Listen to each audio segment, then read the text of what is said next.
అందరికీ నమస్కారం. ఈ మధ్యలో మన తెలుగు రాష్ట్రాల్లో లేదంటే ప్రత్యేకంగా తెలంగాణలో ఎస్పెషల్లీ హైదరాబాద్‌లో బాగా న్యూస్‌లో ఉన్నటువంటి ఒక విషయం ఏంటి అంటే హైడ్రా. ఓకే. ఈరోజు కూడా న్యూస్‌లో ఉండిద్ది. 2 ప్లేసెస్‌లో హైదరాబాద్‌లో 2 ప్లేసెస్‌లో మాదాపూర్‌లో తర్వాత బోరబండలో ఆహ్, ఈ ఇల్లీగల్ కన్‌స్ట్రక్షన్స్‌ని హైడ్రా నిర్మూలించడం లేదంటే తొలగించడం, కూలగొట్టడం మనం చూసాము న్యూస్‌లో.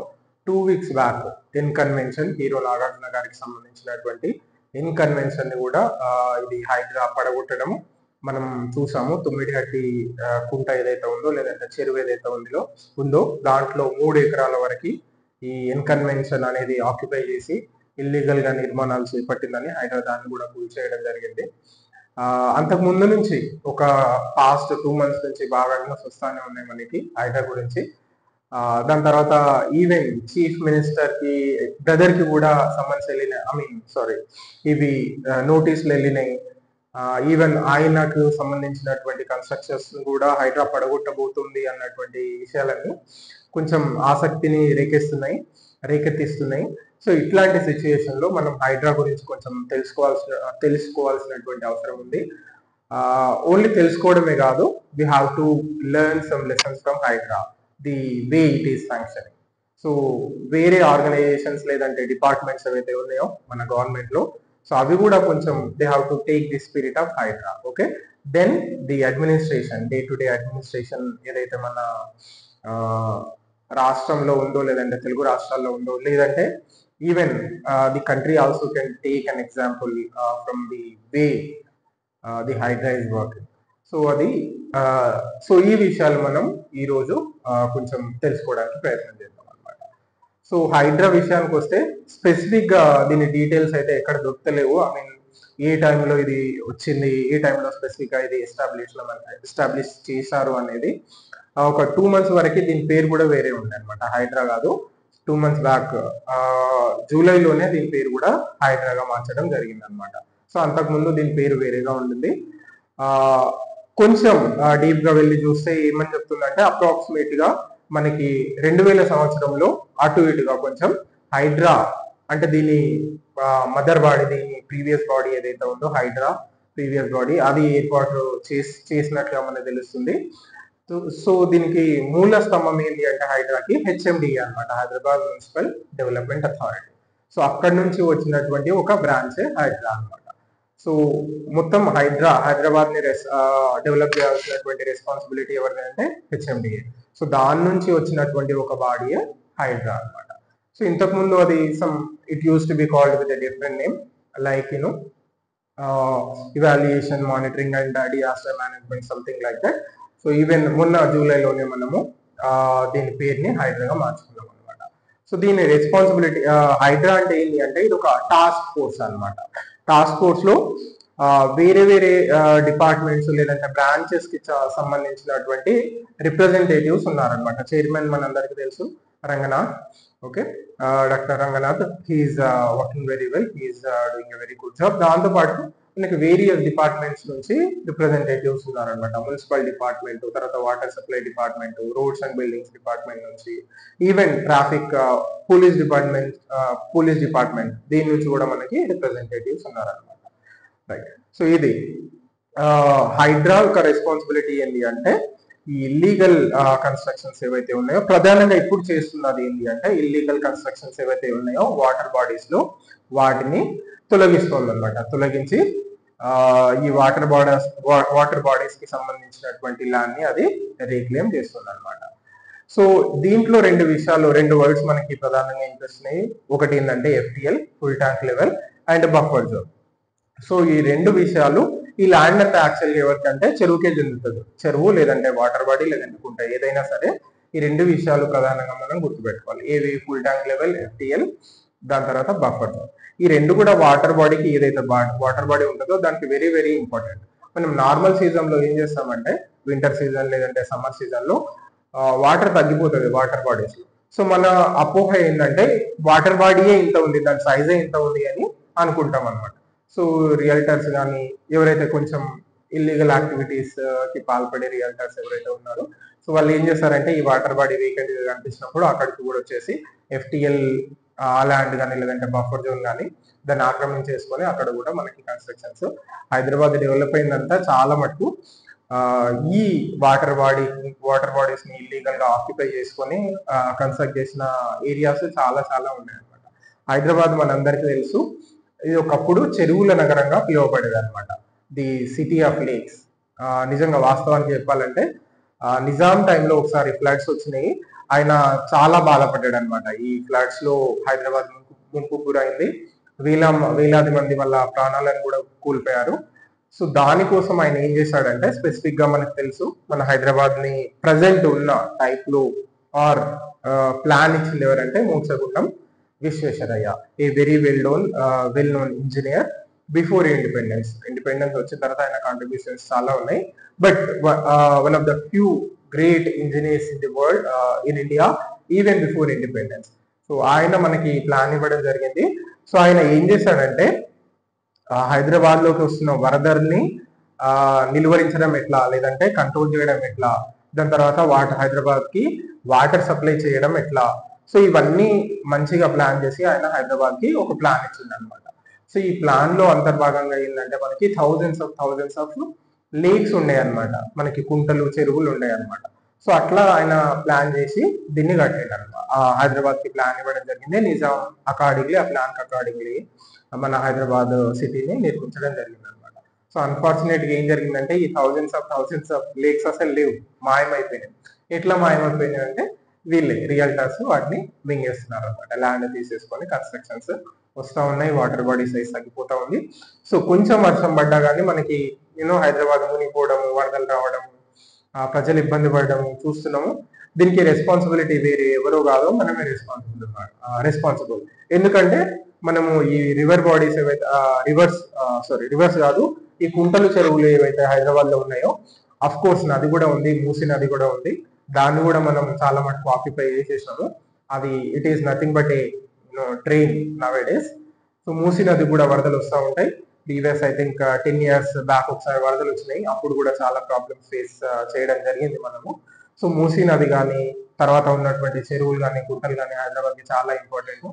అన్ఫార్చునేట్ గా అవన్నీ ఆక్రమణకు గురైనాయి. దీనివల్లనే మనం ఎప్పుడైనా వర్షాలు పడ్డప్పుడు ప్రాబ్లమ్స్ ఫేస్ చేస్తున్నాము. అదే కాదు, మనకి ఏదైతే లీన్ సీజన్ ఉంటుందో, అంటే వాటర్ అవైలబుల్ ఉండదో, అప్పుడు ఈ కుంటలు చెరువులే మనకి సోర్స్ ఆఫ్ వాటర్ గా పనిచేసాయి ఒకప్పుడు.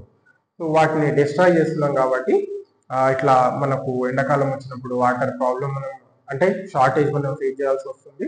దాని తర్వాత ఇట్లా వర్షాకాలం వచ్చినప్పుడు కొంచెం ఎక్కువ వర్షం పడితే మనం తట్టుకోలేని పరిస్థితి ఉందన్నమాట. సో ఎట్లా అంటే, మనము ఓవరాల్ గా చూస్తే ఈ ఎన్వైరన్మెంటల్ ఆస్పెక్ట్స్, న్యాచురల్ ఆస్పెక్ట్స్ ఏవైతే ఉన్నాయో మనం వాటిని గాలికి వదిలేసినాం మన డెవలప్మెంట్ ప్లాన్ లో. సో అందుకనే మన ప్లానింగ్ అనేది ఎట్లా ఉండాలంటే, ఎస్పెషల్లీ అర్బన్ ప్లానింగ్, ఈ వచ్చే 3 సీజన్స్, వర్షాకాలం కానీ, లేదంటే చలికాలం కానీ, లేదా ఎండాకాలం కానీ, ఈ 3 సీజన్స్ ని తట్టుకొని ఉండేలాగా మనము మన సిటీస్ ని డెవలప్ చేయాలి. అన్ఫార్చునేట్ గా మనము వాటిని లెక్కలోకి తీసుకోవట్లేదు. మనం ఇల్లు కట్టుకున్నప్పుడు కానీ, లేదంటే పబ్లిక్ ఇన్ఫ్రాస్ట్రక్చర్ డెవలప్ చేసినప్పుడు కానీ, ఈ 3 సీజన్స్ లో సివియారిటీ ఎంత పీక్ వెళ్తుందో అనే దాన్ని మనం వదిలేసి జస్ట్ అట్లా మనకి ఇష్టం వచ్చినట్టు ఇన్ఫ్రాస్ట్రక్చర్ డెవలప్ చేస్తున్నాము, ఇల్లు కూడా కట్టుకుంటున్నాము. మళ్ళీ సమస్య వస్తే మనము లబోదిగో అని మొత్తుకుంటున్నాము. ఇది సమస్య. సో ఇది జనరల్ గా మనకు ఉన్నటువంటి ప్రాబ్లము. ఇప్పుడు హైడ్రా విషయానికి వస్తే, so at the last there is some political will. So ఇప్పుడు మనకి కొంచెం పొలిటికల్ విల్ అనేది కనిపిస్తుంది. ఎట్లా చెరువుల్ని రక్షించాలి, వాటర్ బాడీస్ ని రక్షించాలి, ఎన్వైరన్మెంట్ ని రక్షించాలి అనే విల్లింగ్ ఇప్పుడు మనకి కొంచెం గవర్నమెంట్ లోపల కనిపిస్తుంది. సో ఆ బ్యాకింగ్ ఆఫ్ ది గవర్నమెంట్ తోనే ఈ హైడ్రా ఏదైతే ఉందో, ఇది ఇల్లీగల్ గా ఆక్రమించినటువంటి ఆక్రమణలను తొలగించి వాటర్ బాడీస్ కి మళ్ళీ వాటిని రికవర్ చేయడానికి ట్రై చేస్తున్నారు అనమాట. అయితే కొంతమంది తెలియకుండా ఇల్లు కొన్న వాళ్ళు, దాని తర్వాత మేబీ ఏదో ఒక రకంగా ఇల్లీగల్ ల్యాండ్ అయినా సరే, చిన్న చిన్న వ్యాపారులు వాళ్ళు షెడ్స్ వేసుకొని వాళ్ళు ఏదో బిజినెస్ చేసుకుంటున్నారు. వాళ్ళ లైఫ్ కూడా అయితే దెబ్బతింటుంది, వాళ్ళు కూడా బాధపడుతున్నారు. బట్ మనం హోలిస్టిక్ గా చూడాల్సింది ఏంటి అంటే, వాటర్ బాడీస్ అనేవి లాంగ్ టర్మ్ లో మన సర్వైవల్ కి చాలా చాలా చాలా ఇంపార్టెంట్. ఒకప్పుడు హైదరాబాద్ చెరువుల మీదనే డిపెండ్ అయ్యింది. అది దానికి ఇట్స్ లైక్ లైఫ్ లైన్. చెరువులు అనేవి హైదరాబాద్ కి లైఫ్ లైన్ లాంటివి అనమాట. సో వాటిని డిస్ట్రాయ్ చేస్తే హైదరాబాద్ కూడా ఉండదు. సో బట్ ఎట్టి పరిస్థితుల్లో మనము రక్షించుకోవాలి వాటర్ బాడీస్ ని. దానికోసం హైడ్రా చేస్తున్న పనిని మనము ఒప్పుకొని తీరాల్సిందే. ఎందుకంటే లాంగ్ టర్మ్ లో, షార్ట్ టర్మ్ లో కొంతమందికి కొంత ఇబ్బందిగా కలగవచ్చు, బట్ లాంగ్ టర్మ్ లో చూస్తే ఓవరాల్ ఇంట్రెస్ట్ మనం చూస్తే తప్పకుండా జరగాల్సిన పనే.